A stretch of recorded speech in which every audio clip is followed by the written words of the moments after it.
যখন কোনো বান্দা সূরা ফাতিহার একটা করে আয়াত বলে আলহামদুলিল্লাহি রাব্বিল আলামিন, সঙ্গে সঙ্গে আল্লাহ জবাব দিয়ে বলেন হামিদানি আবদি, বান্দা তুই আমার প্রশংসা করলি। আর রহমানির রহিম যখন বলে আল্লাহ বলেন আসনা আলাইয়া আবদি। মালিক ইয়াউমিদ্দিন যখন বলে আল্লাহ বলেন মাজ্জাদানি আবদি।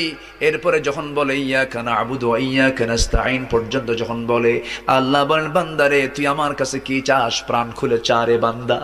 ইহদিনাস সিরাতাল মুস্তাকিম থেকে শুরু করে নিয়া ওয়ালাদ-দাল্লিন পর্যন্ত যখন বান্দা বলে তখন আল্লাহ বলেন বান্দা নামাজের মধ্যে এমন প্রেমের খেলা খেললি বান্দা, তুই যা চাইলি সব আমি আল্লাহ কবুল করলাম। ওই বান্দা যখন রুকুতে যায় আল্লাহ তখন অস্থির হন। ওই বান্দা যখন সিজদায় যাওয়ার জন্য প্রস্তুতি নাই, সমস্ত ফেরেশতাকে ডাক দিয়ে বলেন ও ফেরেশতারা, এই বান্দাগুলো আমাকে দেখলো না, রাসূলকে দেখলো না, কোরআনকে দেখে হাদিসকে বিশ্বাস করে আমাকে খুশি করার জন্য তার সবচেয়ে সম্মানজনক